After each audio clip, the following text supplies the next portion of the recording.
গতকালকে রাতের ফলাফল যেটা হয়েছে বিজেপি সারা ভারতে 3-4টা স্টেট ছাড়া almost every state and union territory যেটা আছে সেখানে BJP has been taken over এবং ব্রুটালি করেছে। হাসিনার কাছ থেকে তারা ট্রেনিং নিয়েছে। বিজেপি এত স্মার্ট ছিল না। গত 2 বছর হাসিনার কাছ থেকে তারা প্রচুর টিসি টিএস তারবিয়া সভ্যদারি করছে। এগুলা করে করে তারা শিখছে যে কিভাবে একটা ইলেকশন মোবিলাইজ করতে হয়, কারণ এই সভ্যদারি সে আগে করে নাই।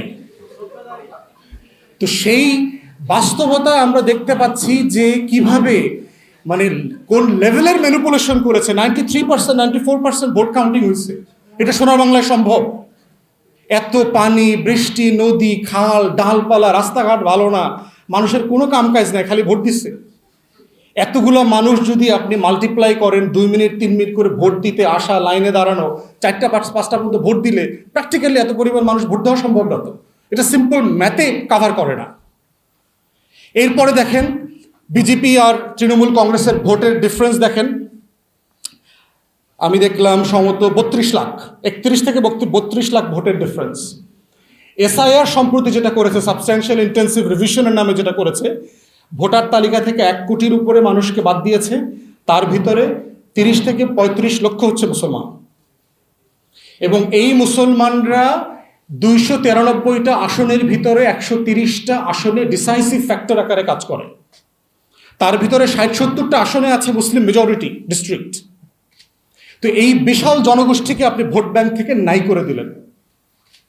থার্ড যেটা করেছে, টোটাল ল এনফোর্সমেন্ট এজেন্সি কেন্দ্র থেকে ফোর্স পাঠাইছে। সেন্ট্রাল গভর্নমেন্ট দিল্লি থেকে 2.5 লক্ষ ফোর্স পাঠাইছে টোটাল নির্বাচনী আইন শৃঙ্খলা ম্যানেজ করবার জন্য। অতএব স্টেটের পুলিশিং ফাংশনাল ছিল না।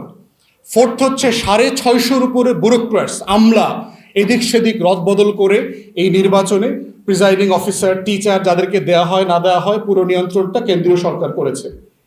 তাহলে এক্স্যাক্টলি দেখেন, যদি 14, 18 এবং 24-এর 3টা পিএইচডি কোনো প্রধানমন্ত্রীর না থাকে, এই লেভেলে মোদিকে অ্যাডভাইস করার মতো এক্সপার্ট প্রশান্ত কুমারেরও নাই। এটা সিম্পলি প্র্যাকটিক্যাল না। এটার জন্য যে লেভেলের অভিজ্ঞতা দরকার নির্বাচন করার, এই অভিজ্ঞতা ভারত সরকার, ভারত রাষ্ট্রে আর কারো কোনো দিন ছিল না। এটা প্র্যাকটিক্যালি পসিবল না। এটা একমাত্র সম্ভব হয়েছে আমাদের মাননীয় পদচ্যুত পলাতক প্রধানমন্ত্রী দিল্লিতে থাকবার কারণে। তিনি সরাসরি ক্লাস নিতে পারতেছেন, যেটা অন্য কোনো ইউনিভার্সিটি থেকে মোদির পক্ষে এই ক্লাস নেওয়া, এটা শেখা তার পক্ষে সম্ভব না। ইউনিভার্সিটি অফ শেখ হাসিনা একমাত্র পসিবল যেখানে বিজেপির ইলেকশন পিএইচডি করে দেওয়া সম্ভব, আর কোনো ইউনিভার্সিটি নাই। তাহলে এইটা শুধুমাত্র ইলেকশন মানে ইঞ্জিনিয়ারিং আকারে পড়লে চলবে না। এইটার জন্য দেখতে হবে যে আমার রাজনৈতিক প্রশ্ন এখানে কোন দল জিতেছে, এবং সবাই আলোচনা করতেছে বিজেপি জিতেছে এত সিট, ওই সিট, মমতা এত বছর ক্ষমতায় ছিল, ক্ষমতা হারাইছে, এই সেই। কিন্তু এর ভয়ঙ্কর দিক হচ্ছে যে হিটলারের নাৎসি বাহিনী আপনার সীমান্তে এসে পৌঁছে গেছে। And as a nation you are in sleep. কোথাও কোনো তর্ক নাই। এখানে তো একটা ভয়ঙ্কর ঘটনা ঘটতেছে। এটা তো একটা দল না বিজেপি, যেটা আমার আগের ভাই বলে গেছে। বিজেপি কিন্তু দল আকারে দেখবার সুযোগ নাই। তো it's not a political party, it's a fascist organisation. Hindutva আর টোটাল আইডিয়া সাভারকার, গোলওয়াকার, বালথাকারের লেখা পড়লে, বঙ্কিম, হিন্দু মহাসভা, শ্যামাপ্রসাদ মুখার্জি, এই টোটাল বলয়ের চিন্তা হচ্ছে নির্মূল, এক্সটারমিনেশন অফ দ্য আদার। অপরকে নির্মূল করে দেওয়া হচ্ছে তার পলিটিক্যাল আইডিওলজি, এবং সেই অপরটাকে মুসলিমস, খ্রিশ্চানস, যত মাইনরিটি আছে। এবং এক্স্যাক্টলি সেই ঘটনাগুলো ঘটবে গত 14 বছর, যেটা আপনারা কাশ্মীরের খবর আকারে পড়েছেন, উত্তরপ্রদেশের খবর আকারে পড়েছেন, মধ্যপ্রদেশের সেই মুসলিম গরু ব্যবসায়ীকে ট্রাক থেকে নামায়া পিটায়া মেরে ফেলছে, এই গল্প শুনেছেন আপনারা। বারাণসীতে শুনেছেন, গুজরাটে শুনেছেন। সেই গল্পগুলো আজকে পশ্চিম বাংলায় শুনবেন আপনার সীমান্তের কাছে। যেই রাষ্ট্র তার নিজের নাগরিক 9 পুরুষ 10 পুরুষ ধরে, ইভেন ধরেন নবাব পরিবার, সিরাজউদ্দৌলার যে পরিবারের সদস্যরা যারা এই দেশের শাসক ছিল, তাদেরকে ভোটার বানায় নাই, বলে কাগজ নাকি নাই। আমাকে হাসিনার কাগজ আছে, হে কেমনে থাকে? আওয়ামী লীগের লোকজন ক্রিকেট খেলে, জিমে যায়, হ্যাঁ কাগজ আছে, হেরা থাকে কেমনে? তাহলে কাগজ যদি ইস্যু থাকে, তাহলে আমাদের মান্যবর সাবেক প্রধানমন্ত্রী তো কাগজপত্র নাই। তাহলে কাগজ প্রশ্নে আপনি কেন মুসলমানদেরকে শুধু ভোটারলেস করছেন? কারণ সে আদারকে এই ভারতের অংশ মনে করে না। তার যে অখণ্ড ভারতের আইডিয়া, হিন্দু, হিন্দি, হিন্দুত্ববাদ, এই হচ্ছে অখণ্ড ভারতের আইডিয়া। হিন্দু মাউন্টেন যেটা হিন্দুকুশ মাউন্টেন আছে সেখান থেকে শুরু করে একদম ইন্ডিয়ান ওশান পর্যন্ত, এর ভিতরে ডানে বামে যা আছে এর পুরোটা নাকি তাদের এক সময় ছিল। ব্রিটিশ স্কটিশ হিস্টোরিয়ান ছিল James Miller, say history of ইন্ডিয়ার যে আইডিয়া, ম্যাক্স মুলারের যে হিন্দুইজমের আইডিয়া, এই আইডিয়াগুলোকে তখনকার কংগ্রেসের ডানপন্থী নেতারা, ভিকে গোলওয়াররা, এইচডি গোলওয়ারকাররা এটা অ্যাডপ্ট করেছে।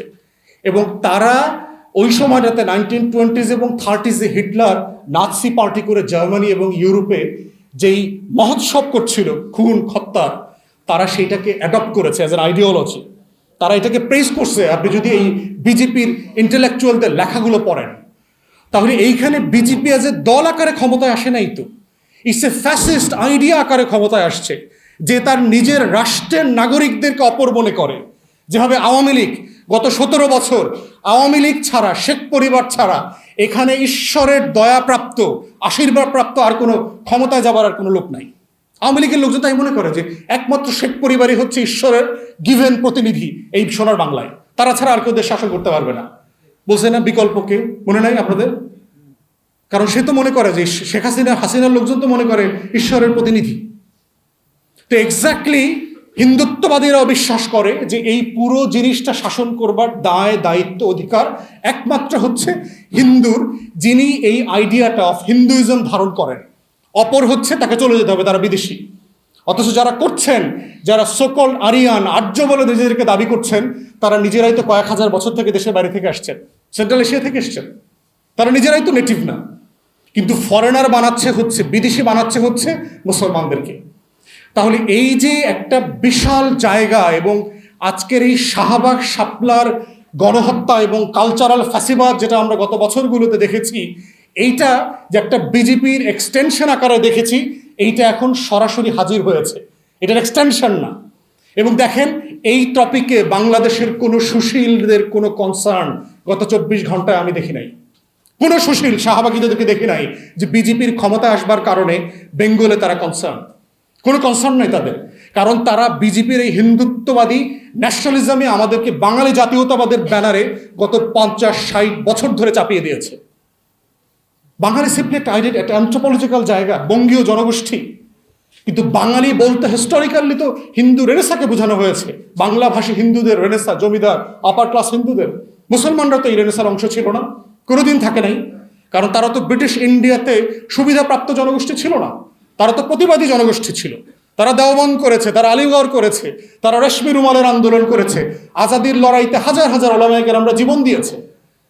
অতএব এই যে শাহবাগ শাপলার দ্বন্দ্বে আজকের বিজেপির রাজনীতি সীমান্তে চলে আসাটা, এইটা একটা হিস্টোরিক্যাল রিয়েলিটিতে তৈরি হয়েছে যে আজকে নতুন করে আমার পলিটিক্স, আমার পলিটি, আমার সভরেন্টি, আমার আজাদির লড়াই, আমার আগামী দিনে রাষ্ট্র আকারে বেঁচে থাকার যে লড়াই, 47 ক্যাবিনেট মিশন প্ল্যান, এর প্রত্যেকটা কিভাবে আজকে আবার নতুন করে তর্কের জন্য উপযোগী হয়ে আসতেছে।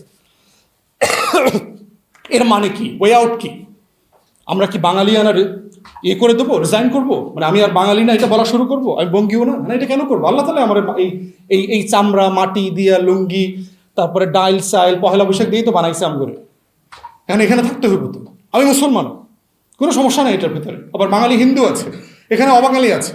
অতএব এই ভূখণ্ডে যারাই থাকেন সবাই ইনসাফের সাথে একটা সোশ্যাল কন্ট্রাক্টের উপরে ভিত্তি করেই থাকবেন। আমরা কোনোদিন বিজেপির রাজনীতি বাংলাদেশে করব না, হইতেও দিব না, এটা ভেরি ক্লিয়ার আমাদের। এখানে একটা ডেমোক্রেটিক লিবারেল স্পেস অলওয়েজ থাকবে।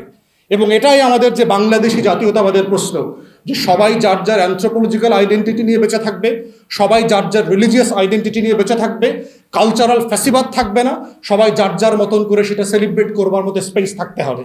এবং এটাকেই আমরা হচ্ছে বিজেপির পলিটিক্সকে ফেস অফ করবার একমাত্র জায়গা। এবং এটা অবশ্যই ইতিহাস বিচ্যুত হতে পারবে না।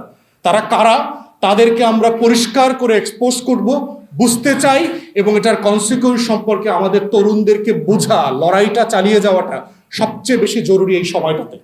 অতএব আমার যে মুসলিম পলিটি, আমার যে বাঙালিয়ানা, এর প্রত্যেকটা পলিটির ভিতরে কিভাবে সমন্বয় করা যায়, সেই সমন্বয়বাদিতাটা এখন খুব বেশি জরুরি।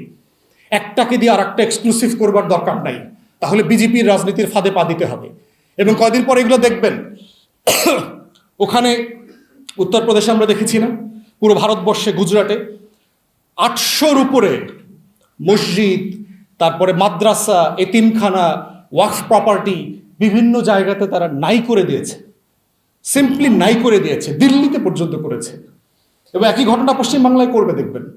অমিত শাহ বক্তব্য দিয়েছে না যে এক পাগলা হুমায়ুন কবির সে বাবরি মসজিদ বানাইব। আমার তো সন্দেহ হয় যে এটা এটা এটা বিজেপির খানেওয়ালা লোক হবে। তো এই টাউটামি পলিটিক্সটা সেই নির্বাচনের আগে কেন করতে গেল? কারণ বিজেপিকে সে অস্ত্র হাতে তুলে দিয়েছে এটা নিয়ে কথা বলবার জন্য। আদারওয়াইজ এটা আমি কোনো যৌক্তিক ব্যাখ্যা খুঁজে পাই না যে সে একটা বাবরি মসজিদ বানাবে, ইট আনতে কইলো, সেইটা নিয়ে আবার অমিত শাহ প্রত্যেকটা মিটিংয়ে বক্তব্য দিচ্ছে যে কোনো বাবরি মসজিদ বানাইতে দেওয়া হবে না বাংলাতে। আপনি বক্তব্য দেওয়ার সুযোগ করে দিলেন, কার পলিটিক্স করলেন সে? আপনি মুসলমানদের পলিটিক্স করলেন। এবং পশ্চিমবাংলায় প্রত্যেকটা মুসলমান দেখবেন এই হুজুরের দল, ওই হুজুরের দল, এই হুজুরের দল, কেউ কারো দেখতে পারে না। দিন শেষে এরা সবাই কি করতেছে? বিজেপির পলিটিক্স করতেছে।